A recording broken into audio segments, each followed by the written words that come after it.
everybody, welcome back to the Time Pass podcast. This is your host, Ashika. Thank you so much for joining me today, you guys. If you haven't done so already, please like me on Facebook at Time Pass Podcast. Follow me on Instagram at TimePass_podcast. And check out the YouTube channel where you can find all the episodes of the Time Pass podcast. The link for that can be found in my bio on IG or on my website, timepasspodcast.com. If you are an auditory listener, please make sure that you are liked, followed, or subscribed on your listening platform of choice. Spotify, iHeartRadio, Pandora, wherever you are tuning into the Time Pass podcast, please make sure to show your support by liking, following, and subscribing to the show. All right, you guys, I had a fun time planning this week's episode. Madison and I kind of talked about this and decided to launch it, and I would have to say I had a great time when I did the red flags episode and really got involvement from my listeners, from my followers on Instagram and Facebook. And so today's episode, that is all about turnoffs, I immediately went to poll the audience to see what you guys had to say about your most common turnoffs. Now, before I get into this list, I mean, you guys delivered. I got responses on my personal Instagram, on my professional Instagram, on my Facebook. Madison, the intern, interviewed some of her friends. She also did some research. I also did some research. The amount of turnoffs that we have is crazy. But it also makes sense because to each his own. Something that may be a turnoff to me may not be a big deal to somebody else. But these were more common turnoffs, and I was surprised, especially by my time passers, my followers. A lot of you kind of said the same things, which leads me to believe that those are probably more highly, popular turnoffs, if there's even such a thing as a popular turnoff. But I would have to say I need to preface this episode by explaining my logic. Now, a turnoff is not the same thing as a red flag, right? A turnoff to me is something that is more on the surface. You don't really know this person, so it's either when you first meet them or on that first date, you're noticing things and it's a turnoff. A red flag for me can be something that you notice on a first date, but it can also be something that happens later down the line once you've been dating somebody. So red flags for me are more like, oh wow, red flag. Like this is like, it's a little more serious. Like you've already invested a big amount of time into this, where I think a turnoff is more first impression type deal. So that is the context of which I am talking about turnoffs today. All right, there's a huge list, you guys. I'm gonna dive right in and give my commentary on this amazing list of turnoffs that we all put together. You guys with your comments, Madison with her research and her in-person interviews. This is crazy. Let's get to it. Let's get in it. Flakiness. Pretty self-explanatory, okay? And these turnoffs that I'm gonna list off, they're in no particular order. If they're popular, I will tell you they're popular. But flakiness. Nobody wants somebody who can't commit to actually following through on the plans that they made. Like, that's rude. You're not valuing my time or your time. It's a huge turnoff. I completely agree with that one. Bad breath is another one, okay? Nobody wants to be sitting across someone with bad breath. And most importantly, if you have bad breath, you're not getting kissed either. Nobody wants to kiss somebody that has bad breath. So brush your teeth, use that mouthwash, do whatever you need to do, but fix the bad breath. And that was actually, I had a couple people say that. There were four turnoffs that I received that I lumped together because I think that they kind of mean the same thing, and that was job hoppers, no plans for the future, and no life goals. So to me, those three are very interrelated because to me, somebody who's a job hopper really doesn't know what they want to do with their life, and they're just kind of hopping from job to job. Now, it's funny because I recently had a conversation with a friend of mine about this because he switched jobs recently, and I don't know, I was like, again? And he's all, yeah, I mean, I switched last time, it was like a while back that I switched, and I was like, I think you've switched jobs like at least 2 or 3 times since I've known you. And I've known him for a while. I think I've known him for like 3 years now. So, but to me, somebody who invests in a job, you know, the shortest amount of time I've ever stayed in a job is 3 years. So, and prior to that, it's like 5 years, then 8 years. Now I'm at 6 years where I'm at. So I kind of stick around a little bit. So a job hopper is a little bit of a red flag for me. But for him, I think like when you're just starting off, like that's fine, but he knows his field and what he's doing. And he has plans for the future. So it makes sense. But like, yeah, if you don't have plans for the future, you have no idea what you're doing, you're just hopping from job to job, it's so unattractive. It's so unattractive. Sorry.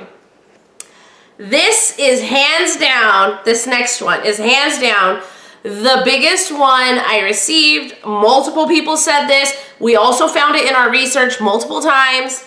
Bad hygiene. Like, gross. Take care of yourself, people. Take care of yourself. Brush your teeth. Comb your hair. Wash your face. Shave.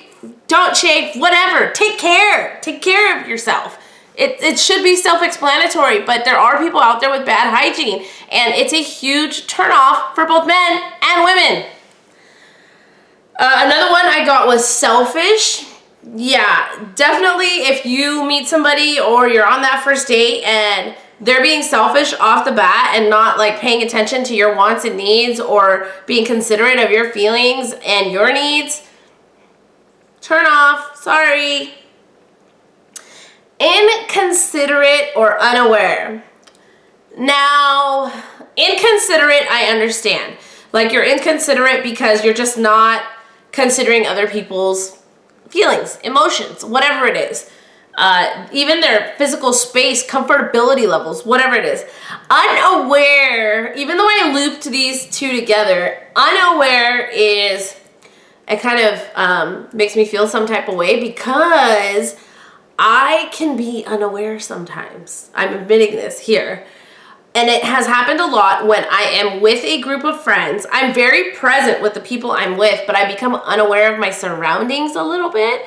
And I get so carried away walking and talking, or if I'm shopping or doing something, that I don't pay attention to my environment. And I have had, this happens to me a lot, okay? I have had my friends or the people I'm with like have to pull me back or be like, hey, oh, sorry, she didn't see you. And it's like, I don't want to be that, I don't want to be that way, and I don't mean to be that way, but I can be unaware sometimes if I get really caught up in the conversation that I'm having. So I'm a little sad about that one. Maybe I should keep a better watch on that. Somebody who's not humble. It's great to be successful. It's great to have ambition and drive and have a successful career and whatever it is that you are good at.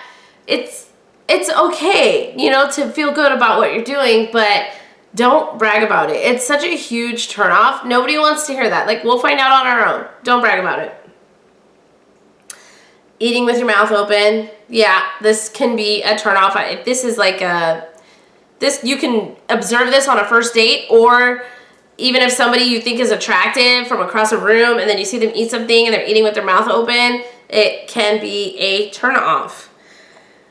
This one came up a couple times in the research as well, but someone who wears too much perfume or too much cologne, and this was also submitted by a time passer. So yeah, I mean, everybody likes to smell good, but you don't need to douse yourself in it.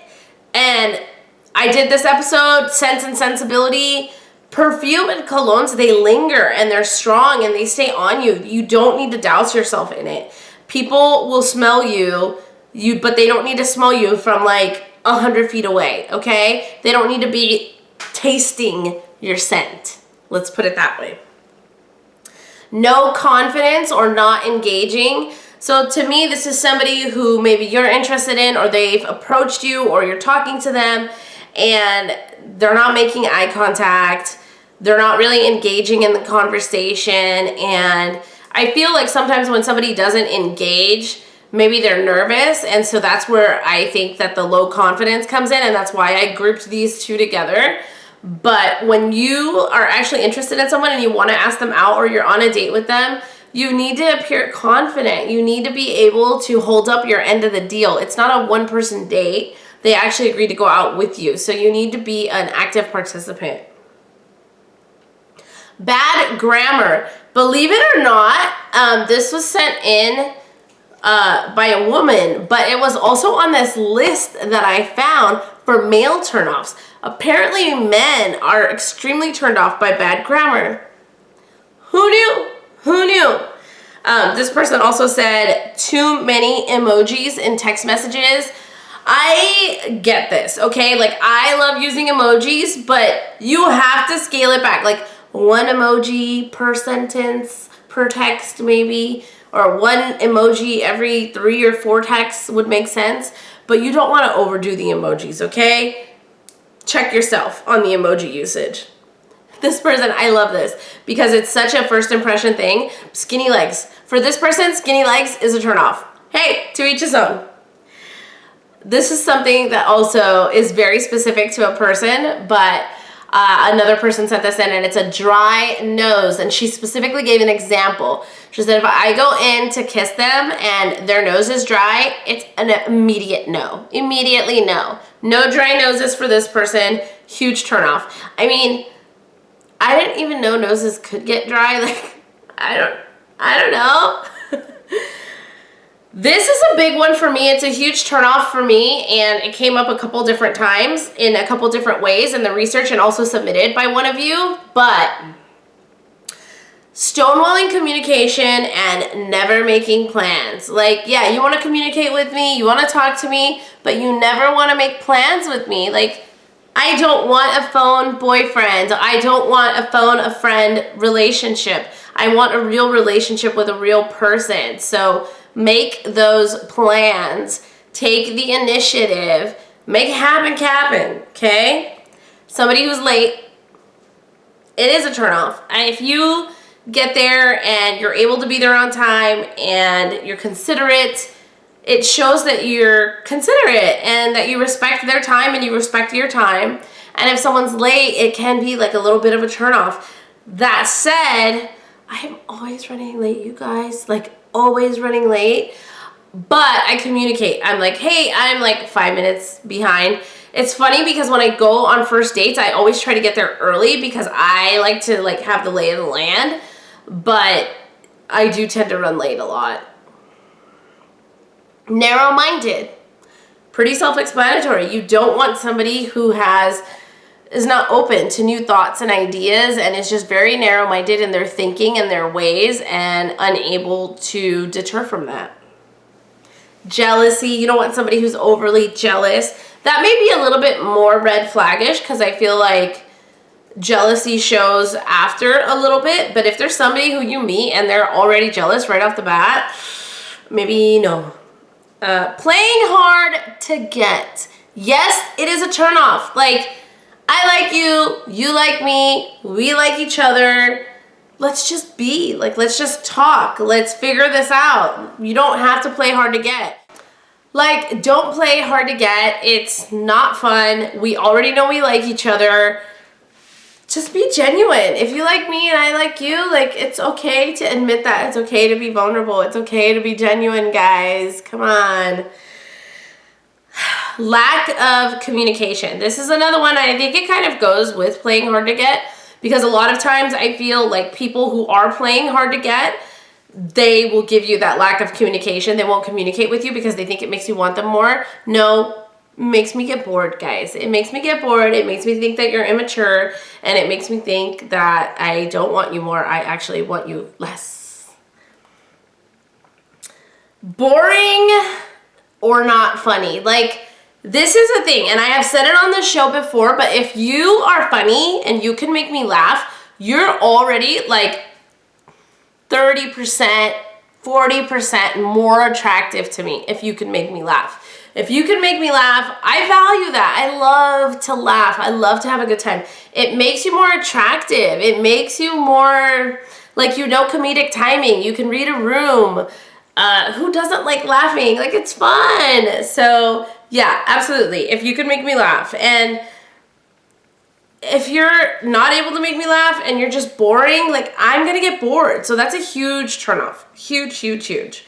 Here's some more. Actually, these next set I actually got from the male perspective. So these are specifically men who have said these things are turnoffs for them. Number one, smoking. That's a turnoff for a woman too. Like, honestly, I don't know, because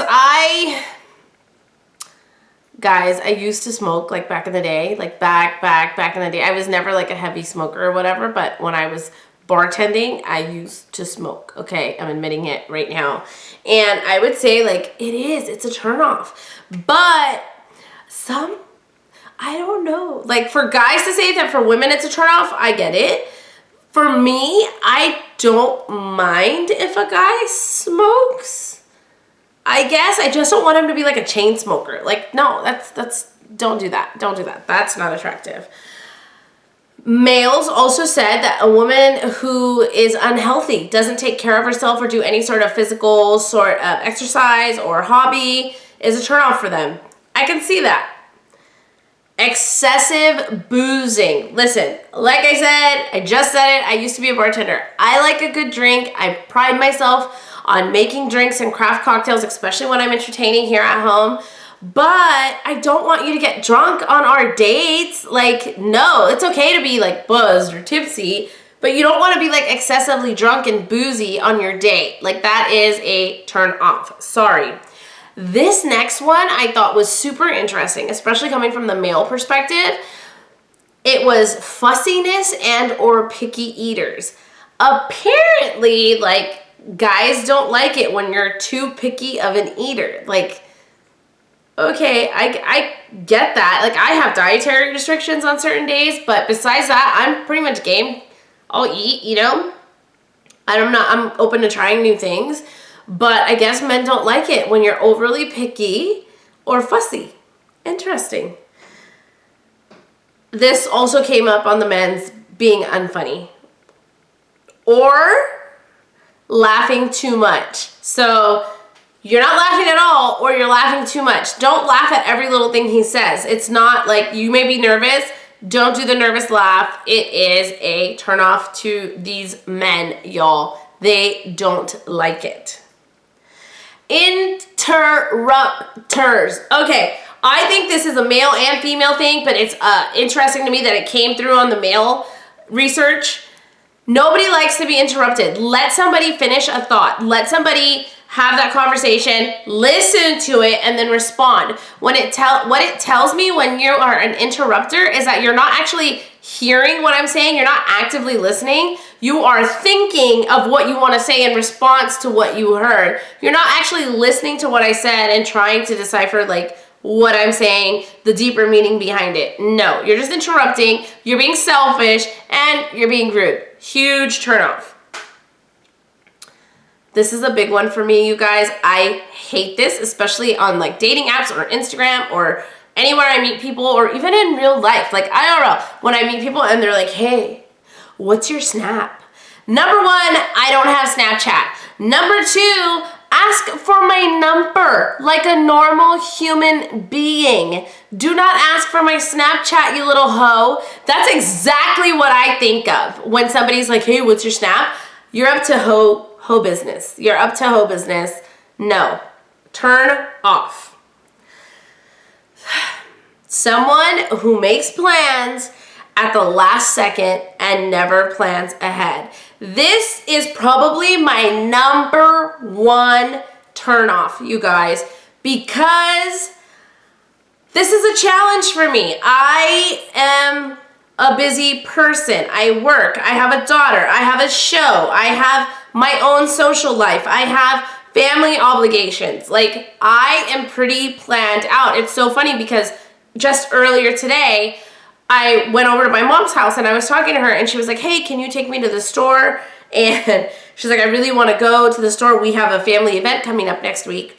And she's like, I need to get some last minute things for this. And I felt really bad, but she's asking me on Wednesday and I'm like, I have no free time until Monday. And she's like, you've got to be kidding me. And I'm like, no, like I went through the entire list of what I have going on for the next few days. And I was like, I'm sorry, like I can take you Monday. I may be able to take you Saturday. Like I may be able to squeeze you in. But the other thing is my mom gets really upset. She doesn't understand me being like scheduled. And so anytime I have to hang out with her, I want to hang out with her, I try to make sure I don't have somewhere else to be afterwards because she gets really upset because then she ends up feeling like I'm rushing her.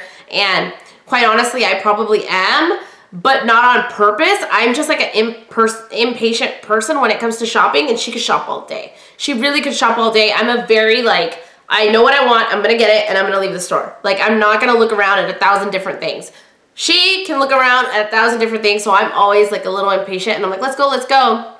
And if she knows I have plans, after she's like, I don't wanna go with you because you're just rushing me and I don't even get to enjoy the experience. But I feel bad, like if I can't even make time for my mom in the next 5 days, how do you think I'm gonna make time for you? Like you have to plan. If you wanna see me, you have to plan. You can't just go with this fly by the seat of your pants type deal. I am busy. I have shit going on. All of us are busy. All of us have obligations. All of us have shit going on. Be considerate and plan. Huge turnoff. Someone who's pessimistic, you guys, like Eeyore, like, oh, hey, work sucked. My family's mad at me. My best friend is a jackass. Whatever it is, that's my best Eeyore impersonation, you guys. But I don't want somebody who's pessimistic. Have a little bit of positivity in your life. Try to see things in a positive light. I'm a very positive person. Of course, I get down and I can be pessimistic and whiny when I want to be. I'm human, but I don't want somebody who's constantly got a negative outlook on life. It's a huge turnoff. Not a lot of people like that. We want to be around people who make us feel good and they're happy and they're positive because shit's infectious, right? Like smiling is infectious. Doing these things is infectious. Pessimism can also be infectious and like a cancer, like not in a good way. So no, huge turn off if you're pessimistic and negative. I don't want to do it. I don't want to do it. Just don't want to do it. Backhanded compliments, like if you can't give a genuine compliment and you're like, oh, you look so much better than your photo. If somebody were to say that, it would be like a backhanded compliment a little bit. Funny enough, I get that a lot, but I don't think it's a backhanded compliment. I just think people think I'm like an in-person person versus a photo. Like I feel like I take good pictures. I do. But I think my personality just shines more in person, and so people enjoy that a lot more. I've had friends tell me that too. They're like, you need to meet people in person. Like, they need to see, like, all of this. And I'm like, oh, okay, whatever. Having long, dirty, unkept fingernails. This goes back to the hygiene, you guys. Like, I don't know about this. It's funny, but seeing this reminded me that I saw it on the men's list too, but long fingernails. I don't know what that means. That's very subjective. Like, these are my nails. Like, these are my nails. Those of you that are on YouTube, you can see them. They're not long. I mean, they're long, but they're not freakish. They're not Cardi B long. Like, I'm not doing that. But they are, like, they're cute long. And these are actually, like, my nails. So, you know, but they are kept and they're cute. They're not dirty and unkept, which would be a turnoff. I get it. More dirtiness here. Not the good kind of dirtiness. Wearing dirty or ill-fitting clothes. That can also be like ill-fitting, meaning too big, too tight. You know, falling down, you're not wearing a belt, or something you're wearing is dirty. To me, like, that's a huge turnoff. If we have a date and I meet somebody, first impressions mean everything. I really trust my gut and my instinct, and my first impression on people is hardly ever wrong. I have a really good sense of people on my first impression of them. And if you show up and you look like you didn't care about your date, I take pride in my appearance. I dress the way I dress and look the way I look for me. But if you know you're meeting somebody and you don't even like to make an effort in your appearance, like huge turn off. I don't want to be with you. You look sloppy. You look like you don't care. So why should I care? I'd rather be with somebody who can pull themselves together and look well. This next one is, it hits home a little bit. Not the first part, but the second part. So the first part is nagging. Nobody likes somebody who nags them. I'm not a nagger. I don't like to nag people. But the second part says talking too much. Like, y'all, I talk. Like, I talk a lot. Like, I let people talk, though. I know when to shut up. I know when to listen. But I can see how somebody who talks too much and doesn't let you get a word in edgewise could be a red flag. I'm here for it. I totally see it. And again, this came through on the male list as well, this last one. And I just remembered right now, but wearing too much perfume or cologne. They don't like it either, you guys. They don't like it. All right, you guys, that is the huge list of turnoffs that I got from y'all and from Madison and her in-person interviews and our research combined together. There's a lot of things on this list. Moral of the story is just how I started it off. Yes, something could be, like I said, like a lot of women don't like it when a man smokes. I don't mind it if a man smokes, but I don't want him to be a chain smoker. So like, it's very subjective to you and what your preferences are and what you like and don't like. Maybe somebody else doesn't care if you're a little flaky because maybe they're flaky themselves. I don't know. Maybe they really like you. But all I can say is move forward in kindness, but pay attention to these turnoffs. And as I was going through this list, you guys kind of caught me during the show as I was kind of saying, oh, I kind of do that. I could be considered as talking too much. Like, you know, check yourself a little bit, see if there's behaviors that you have that somebody would consider a turnoff, and see if you can find a way to amend it. Why not, right? Why not arm ourselves with the bad knowledge we know about ourselves and improve ourselves? That's what growing is all about. That's moving forward. It's improvement. We're growing together, y'all. We're growing together. All right, you guys, that's all I have for you today. If you haven't done so already, please like me on Facebook at Time Pass Podcast. Follow me on Instagram at TimePass_podcast. And make sure you like, follow, and subscribe to the YouTube channel. The link for that can be found in my bio on IG or on the website timepasspodcast.com, where you can also find show notes and bonus content and info about me. If you are a Time Passer, you enjoy listening to me and the Time Pass podcast, I would ask you for one small favor. Do me a favor and share this episode with at least one friend, family member, colleague, anybody you know, man on the street, stranger on the street, I don't care. Share the show with one person. I would greatly appreciate it if you could do that for me. Stay authentic in whatever you do. If you see a turnoff, don't look the other way. If you really feel that you can't, stay authentic to you, trust your gut, and let's all try to grow. I'll see you next time. Bye.